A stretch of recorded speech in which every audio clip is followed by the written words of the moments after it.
Dans cette nouvelle vidéo de J'y vais mais j'ai peur, je vous donne des conseils pour entreprendre, pour vous aider à vous lancer dans vos projets. Et le sujet d'aujourd'hui, c'est justement de comment vous lancer. J'y vais mais j'ai peur.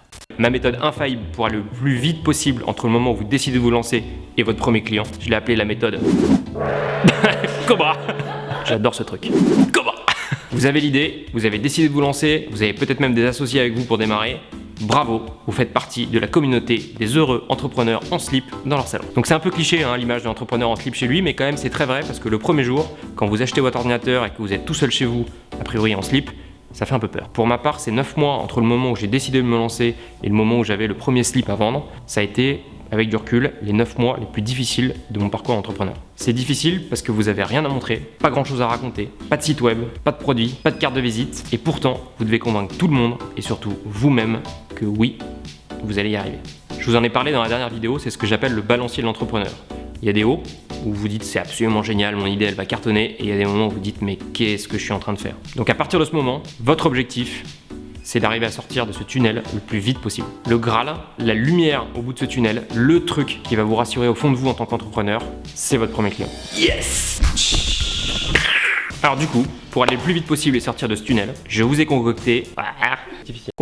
Je vous ai concocté l'opération Cobra.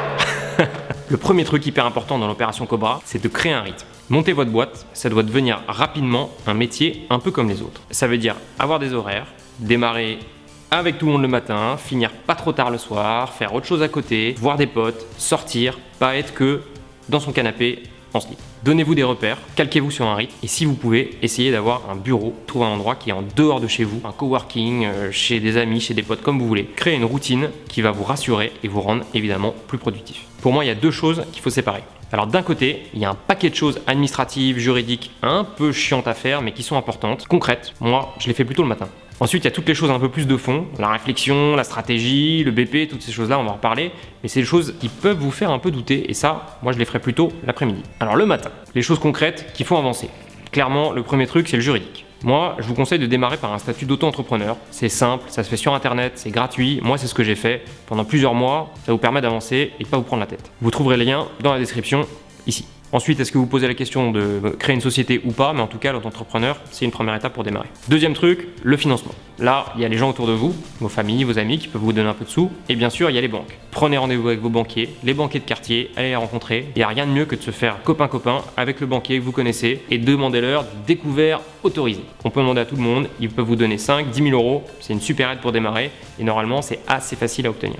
Et un petit conseil tout bête, parfois sur les sites des banques, des grandes banques que vous connaissez tous, il peut y avoir des opérations promo sur des taux de découvert autorisés. Vous avez juste à cliquer et vous inscrire sur leur site, ça mange pas de pain. Autre sujet évidemment important du matin, concret qui permet d'avancer, les dossiers d'accompagnement, les incubateurs, les accélérateurs, tous les concours qu'il peut y avoir dans votre secteur, renseignez-vous, il y en a plein. Le réseau Entreprendre, je vous en ai déjà parlé dans la vidéo. Montez ces dossiers qui sont importants pour structurer votre démarche et rencontrer plein de gens. Tous ces prix, tous ces concours, à chaque fois c'est un petit dossier de présentation de la boîte, de petits business plans où vous arrivez à dire qu'est-ce que ça va être dans 3 ans, vous racontez l'histoire, vous racontez votre parcours.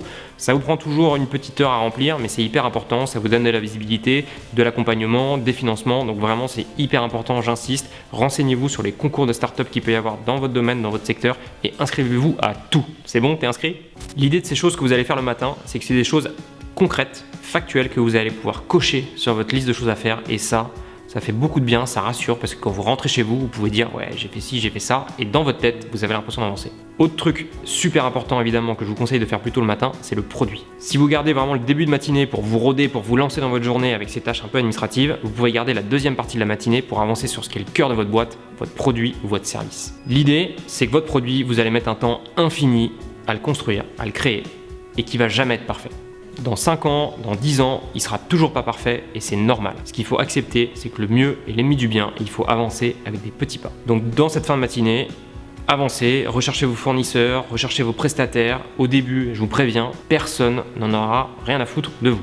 Vous allez décrocher le téléphone, les gens vous connaissent pas, ils ont plein de clients, ils sont débordés, ils n'auront pas de temps à vous consacrer. Il faut vous accrocher, il faut aller les rencontrer, il faut insister pour essayer d'avoir les personnes avec qui vous voulez vraiment bosser, les bons fournisseurs, les bons prestats. Ça va prendre du temps, il va y avoir des prototypes, ça va être compliqué pour vous, je vous le préviens dès le départ. C'est une phase qui est difficile, moi ça a été hyper compliqué. Je vous l'ai dit, c'est 9 mois entre le moment où je me lance et le moment où j'ai le premier slip à peu près correct à vendre. Donc normalement, si vous avez suivi ce programme, vous avez une première matinée entrepreneur bien remplie. Du coup, pour le déj, faites-vous plaisir, allez voir des potes, sortez, allez faire du sport. Surtout, ne restez pas coincé chez vous tout seul, ça déprime grave. L'après-midi, on la consacre plutôt aux tâches de fond, à la réflexion, qui évidemment fait avancer avec des pas de géant, mais parfois aussi fait un peu douter et peut même faire un peu reculer. Ces réflexions, ces sujets de fond, ils vont vous prendre du temps, donc mon conseil, c'est de les séparer en créneaux différents dans l'après-midi. D'abord, gardez-vous 1 heure pour réfléchir à un truc hyper important qui est le nom. Le nom de votre boîte, j'ai pas 20 000 conseils, je vais pas passer beaucoup de temps dessus, juste trouver un truc qui claque, c'est la seule règle. Si vous avez un doute, c'est que c'est pas le bon. Vous avez un petit créneau d'1 heure sur le nom, ok, 1 heure par jour. Passez pas plus de temps, cherchez pas à y passer des heures, ça va servir à rien, bloquez-vous des créneaux fixes. Deuxième créneau, hyper important, la plateforme de marque. Donc évidemment, j'ai pas suivi mes propres conseils et j'en ai pas fait au début du slip français, mais c'est un point hyper structurant de votre boîte. Ça sert à quoi une plateforme de marque? Ça sert à vous expliquer à vous ce que c'est que votre boîte et votre service, bien comprendre sa mission, ses valeurs, son rêve, son style, toutes ces choses, toutes ces dimensions qui sont hyper importantes pour bien comprendre vous et surtout pour bien l'expliquer à tous les gens avec qui vous allez bosser, les fournisseurs, votre équipe, vos banquiers, votre famille et bien sûr votre oncle Bernard. Un super conseil pour vous aider à faire cette plateforme de marque pour vous, c'est de regarder une plateforme que je trouve absolument géniale, qui est la plateforme de la marque France. Alors forcément, ça me parle pour le slip français, c'est la moitié, hein, il manque le slip, on a le français. Elle est disponible en ligne, vous tapez rapport de la marque France juste à côté, là, dans le navigateur, et vous allez tomber sur un PDF qui fait 7-8 pages, dans lequel il y a vraiment une plateforme de marque hyper béton qui vous montre comment réfléchir et qui vous montre le résultat auquel vous devez aboutir.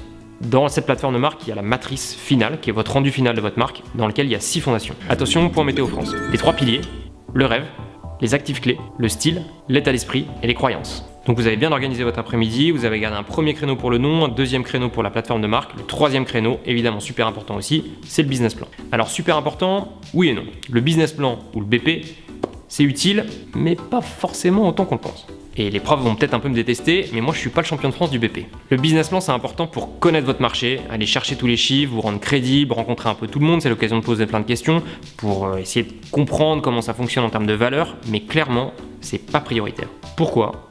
Parce qu'on peut se le dire, un business plan, en vrai, on met quand même un peu ce qu'on veut dedans. Et surtout, tout le monde le sait. Alors utilisez le BP pour mettre vos idées au clair, mais passez pas un temps infini dessus, on peut y passer des jours et des nuits, c'est pas l'idée. Un petit créneau après-midi, et c'est tout bon.